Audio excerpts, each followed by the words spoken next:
தர்ப்பணம் போட்டு வந்தோம் பிள்ளையாரே, தலையில் குட்டுகளும் குட்டி வந்தோம் பிள்ளையாரே, மஞ்சளிலே பிடித்து வைத்தோம் பிள்ளையாரே.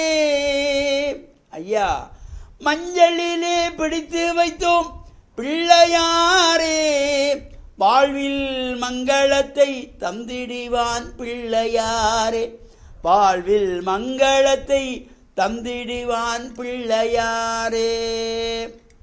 ஓம் நமச்சிவாய. மேன்மைகள் சைவ நீதி விளங்குக உலகமெல்லாம்.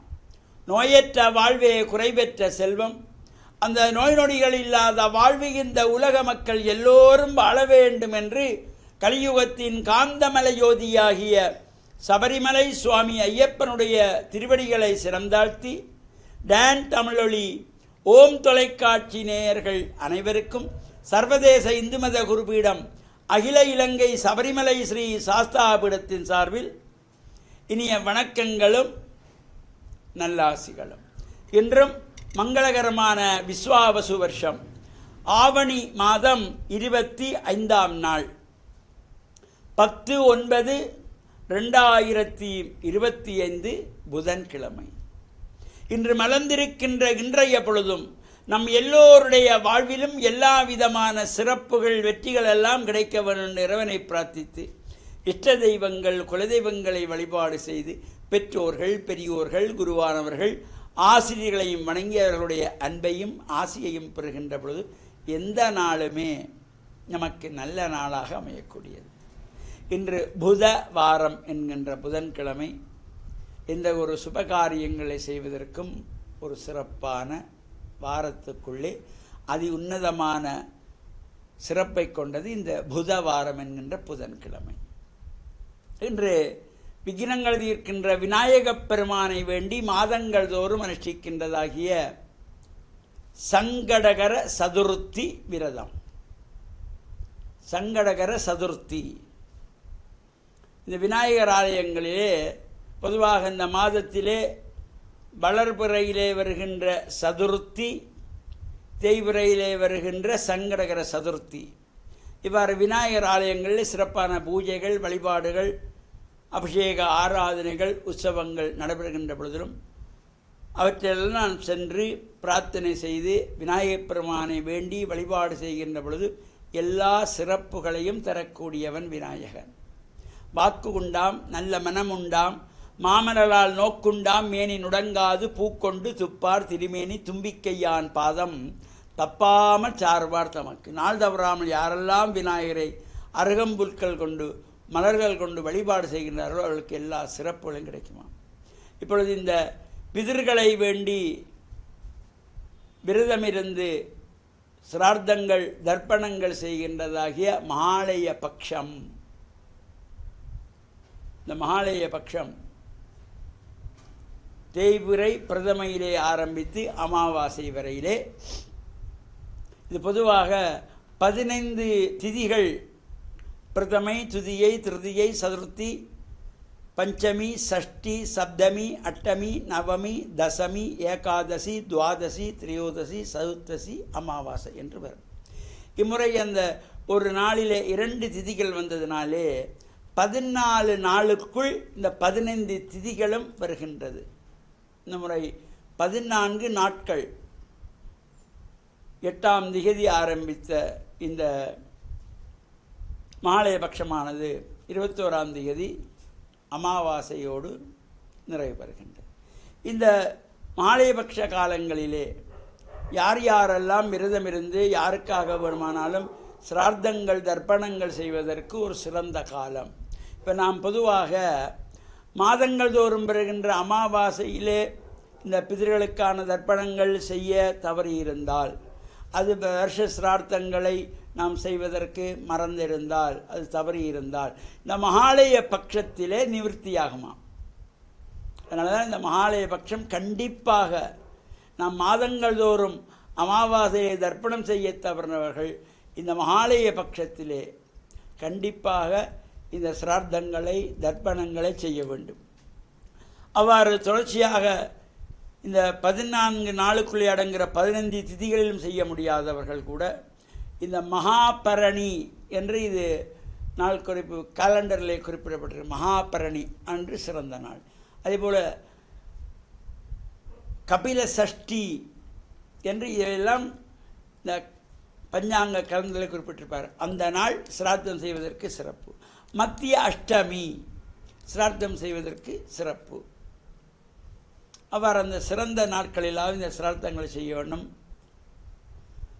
அதேபோல் சஸ்திரகத மாலயம் என்கின்ற நாளிலே, அதுவும் முடியாதவர்கள் அமாவாசை நாளிலாவது இந்த சிரார்த்தங்களை செய்து கொள்ள வேண்டும். கண்டிப்பாக பிதர்களுக்கான மாலைய சிரார்த்தத்தை யாரும் தவறவிடக்கூடாது. அவ்வாறு தவறவிட்டால் பிதர்களுடைய தோஷம் கிடைத்துவிடும். பிதிர் தோஷம் நமக்கு வந்துவிடும். வாழ்விய கஷ்டங்கள், துன்பங்கள், சோகங்கள், வேதனைகள் வந்துவிடும். அதற்காகத்தான் முன்னோர்களெல்லாம் இவ்வாறு வழிவகுத்தார்கள். இந்த 15 திதிகளிலும் மாலைய பட்சத்திலே ஒரு நாளைக்காவது நாம் சிரார்த்தம் செய்ய வேண்டும்.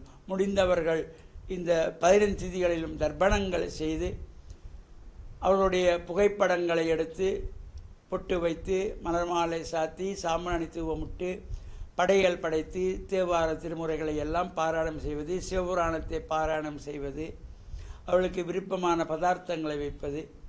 அவ்வாறு அதனாலே தான் இவை இந்த பிதர்களுக்கு படைக்கப்படுகின்ற பதார்த்த உணவுகள் வீட்டிலே சமைத்த உணவுகளை மட்டும் பிதர்களுக்கு வைக்க வேண்டும் என்ற எண்ணம் ஒவ்வொருவருடைய உள்ளத்திலும் பெற வேண்டும் என்ற நல்ல சிந்தனையோடு தொடர்ந்தும் இந்த மாலையபட்சம் தொடர்பாக சிந்திப்போம் என்று கூறி, டான் தமிழொலி ஓம் தொலைக்காட்சி நேயர்கள் அனைவருக்கும் சர்வதேச இந்து மத குறிப்பிடம் அகில இலங்கை சபரிமலை ஸ்ரீ சாஸ்தாவிடத்தின் சார்பில் நல்ல ஆசிகளை கூறிக்கொள்வதில் மனமகிழ்வு கொள்கிறோம்.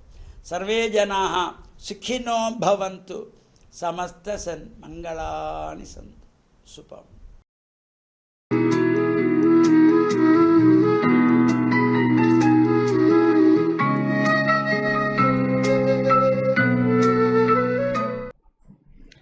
இறையேசுவில் என் அன்பு நெஞ்சங்களே, கிறிஸ்தவ நற்சிந்தனை வேளையில் உங்களை சந்திப்பதிலே பெரும் மகிழ்வு கொள்கின்றேன்.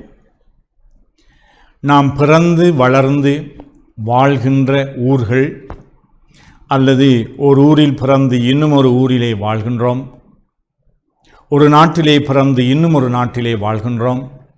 இப்படியாக எங்களுடைய வாழ்க்கையில் நாங்கள் வாழுகின்ற சமூக பின்புலம், சமூக பின்னணி, சமூக உறவாடல்கள் எங்களுடைய வாழ்வை பாதிக்கின்றன.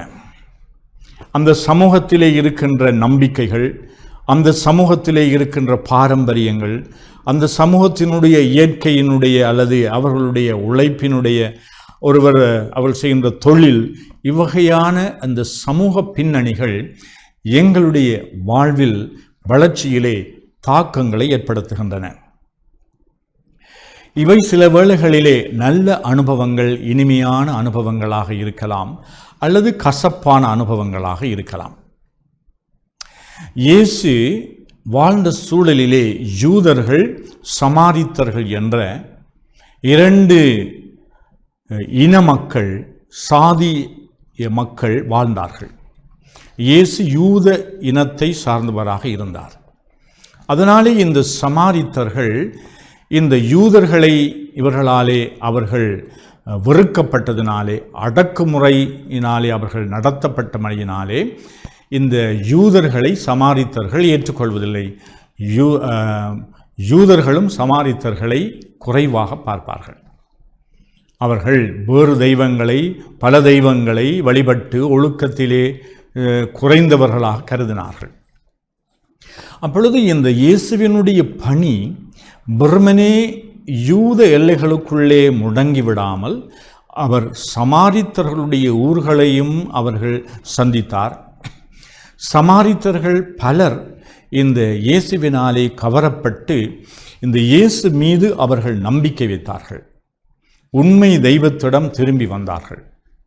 அவர்களும் அன்புள்ளவர்களாக, நல்ல பண்புள்ளவர்களாக இருக்கின்றார்கள் என்று இயேசு அவர்களுடைய வாழ்க்கையிலே இருந்த உயர்வான மதிப்பீடுகளை கோடிட்டு காட்டினார். அவர்களை முன்மாதிரியாக கூட கொணர்ந்து யூதர்களுக்கு கற்பித்தார். ஆனால் சில சமாரித்தர்கள் இயேசுவை தங்களுடைய ஊருக்குள்ளே ஏற்றுக்கொள்ளவில்லை. காரணம் என்னவென்றால், அவர்களுடைய கடந்த கால வாழ்விலே இந்த யூதர்கள் தங்களை அடிமைப்படுத்தினார்கள், தங்களை அவர்கள் ஒதுக்கிவிட்டார்கள் என்ற அந்த எண்ணம், அந்த கடந்த கால அனுபவம். இப்படி எங்களுடைய வாழ்க்கையிலும் சில கடந்த கால கசப்பான அனுபவங்கள், ஒருவர் என்னை தாக்கி இருக்கின்றார், ஒருவர் என்னை பற்றி குறைவாக பேசியிருக்கின்றார், ஒருவர் எனக்கு தீமை செய்திருக்கின்றார், ஒருவர் என்னை அழிக்க தேடியிருக்கின்றார், ஒருவர் என்னுடைய பெயருக்கு அவமானம் கொணர்ந்திருக்கின்றார், இவர் எனக்கு எதிராக செயலாற்றி இருக்கின்றார், இவர் எனக்கு பல வழிகளிலே எனக்கு துன்பம் செய்திருக்கின்றார் என்று நாங்கள் கடந்த கால அனுபவங்கள் நிகழ்காலத்திலே நாங்கள் நல்லவர்களாக, கிறிஸ்தவர்களாக, உயர்வான மனிதர்களாக வாழ்வதற்கு எங்களுக்கு தடையாக இருக்கின்றன. ஆனால் இயேசு எப்பொழுதும் எங்களுக்கு ஒரு முன்மாதிரியாக இருந்து சொல்லித் தருகின்றார். அதாவது அவர் யூத மதத்தை, யூத இனத்தை சார்ந்திருந்தாலும் இந்த சமாரித்தர்கள் மீது அவர் கரிசனையுள்ளவராக இந்த சமாரித்தர்களை தேடித் திரிந்தார். அவர்கள் ஏற்றுக்கொள்ளாத நிலையிலும் அவர்களை சபிக்க வேண்டும், திட்ட வேண்டும், அவர்களை தள்ளி வைக்க வேண்டும் என்றல்ல, அவர்களை அரவணைக்க வேண்டும் என்று சந்தர்ப்பங்களை தேடித் திரிந்தார். அதனாலே கடந்த கால அனுபவங்கள் எங்களுக்கு சில பாடங்களை புகட்டலாம். ஆனால் புதிய வாழ்க்கையிலே, எதிர்கால வாழ்க்கையிலே அல்லது நிகழ்கால வாழ்க்கையிலே இன்னும் ஒரு சந்தர்ப்பத்தை நாங்கள் கொடுப்பதனூடாக, give everyone a chance, an opportunity, மற்றவர்களுக்கு அல்லது ஒவ்வொருவருக்கும் நாங்கள் இன்னும் ஒரு சந்தர்ப்பத்தை கொடுப்போமா? கடந்த கால அனுபவங்களை இருந்து நாங்கள் கற்றுக்கொண்டு அந்த பாடத்திலே இருந்து நாங்கள் பெற்றுக்கொள்ளுகின்ற அனுபவங்களையும் வைத்துக்கொண்டு மேலும் ஒரு சந்தர்ப்பத்தை நான் கொடுக்க முடியும் என்றால் என்னுடைய வாழ்க்கை நிச்சயமாக முன்னேற்றத்தின் பாதையிலே செல்லும். இதைத்தான் இறைவன் உங்கள் ஒவ்வொருவரிடம் இருந்தும் எதிர்பார்க்கின்றார். இன்னும் ஒரு சந்தர்ப்பத்தை கொடுத்து பார், இன்னும் ஒரு சந்தர்ப்பத்திற்கு நீ உன்னுடைய மனதை கொடுத்து பார், உன்னுடைய முயற்சிகளை கொடுத்து பார். மற்றவர்கள் எங்களுடைய இந்த சந்தர்ப்பத்தை கொடுக்கின்றதனூடாக அவர்களும் மனம் மாற்றம் பெற முடியும். அவர்களும் தங்களுடைய வாழ்க்கையிலே தாங்கள் தவறாக நினைத்து கொண்ட அந்த அனுபவங்களிலே இருந்து விடுதலை பெறக்கூடியதாக இருக்கு. ஒரு புதிய சகாப்தத்தை, ஒரு புதிய அத்தியாயத்தை, ஒரு புதிய வாழ்க்கையை நாங்கள் அணைத்துக் கொள்வதற்கு இவ்வாறு கடந்தவற்றை மறந்து புதியவற்றிற்கு இன்னும் ஒரு சந்தர்ப்பத்தை கொடுத்து வாழ்வது என்பது கிறிஸ்தவ வாழ்வினுடைய முதிர்ச்சியினுடைய அடையாளமாக இருக்கும். இதை நாங்கள் இந்த நாளிலே நல்ல தேவனிடம் கேட்டுக்கொள்வோமாக. ஆமென்.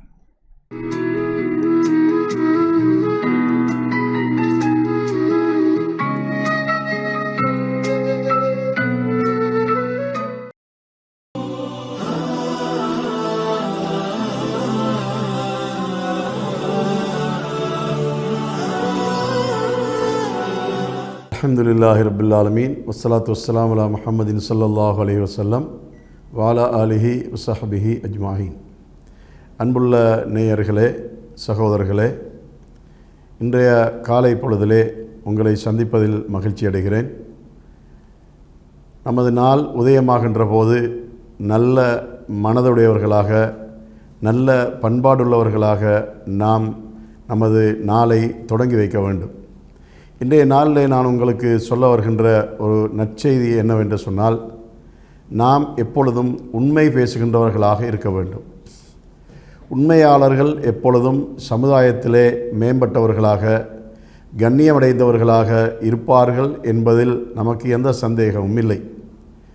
எல்லா சமயங்களும் உண்மை பேசுதல் என்பதை வலியுறுத்துகின்றனவாக இருக்கின்றன என்பது நம்ம எல்லோருக்கும் தெரியும். அந்த வகையிலே இஸ்லாத்தை பற்றி எடுத்துச் சொல்வதானால், நமது நபிகள் நாயகம் ஸல்லல்லாஹு அலைஹி வஸல்லம் அவர்கள் சொல்லியிருக்கின்றார்கள், உமக்கு பாதகம் ஏற்பட்டாலும் கூட நீ உண்மையே உரைக்க வேண்டும் என்று சொல்லியிருக்கின்றார்கள். அந்த வகையிலே அவர்களால் பயிற்சி அளிக்கப்பட்ட தோழர்கள் அனைவரும் உண்மை பேசுகின்றவர்களாக இருந்தார்கள் என்று வரலாறு நமக்கு சொல்கின்றது. அது மாத்திரமல்ல, உண்மை பேசியதால் அந்த சமுதாயத்தில் ஏற்பட்ட மிகப்பெரிய மாற்றங்களை எல்லாம் நாம் வரலாறுகளிலே காணக்கூடியவர்களாக இருந்து கொண்டிருக்கின்றோம். திருமறை குர்ஆனும் கூட வக்கூனு மஅஸ்ஸாதிகீன், நீங்கள் உண்மையாளர்களோடு இருங்கள் என்று சொல்லுகின்றது. அதனால் நமது பிள்ளைகளை நாம் சிறு பருவத்திலிருந்து வளர்த்திருக்கும் போது, பயிற்சி கொடுக்கின்ற போது, அவர்கள் உண்மை உரைக்கின்றவர்களாக இருக்கக்கூடியவர்களாகவே அவர்களுக்கு நாம் பயிற்சி கொடுக்க வேண்டும். நாம் எந்த காரணம் கொண்டும் நமது பிள்ளைகள் உண்மைக்கு மாறான இந்த செய்திகளையும் பேசுகின்றவர்களாக இருக்கக்கூடாது. அதனால் சமுதாயத்திலே உயர்வும் கண்ணியமும் மேம்பாடும் நமக்கு உண்மை பேசுதலை கொண்டு ஏற்படுகின்றது என்பதை நாம் நம்பிக்கை கொள்ள வேண்டும். உண்மை பேசுவதால் சமுதாயத்திலே அமைதியும் சமாதானமும் நல்லுறவும் ஏற்படும் என்பதில் எந்தவிதமான சந்தேகமும் இல்லை. அத்தகைய சமுதாயத்தவர்களாக நம் அனைவரையும் வல்ல இறைவன் ஆக்கி அருள்வானாக. வ ஆகிர் தஅவானா அனில் ஹம்துலில்லாஹி ரப்பில் ஆலமீன்.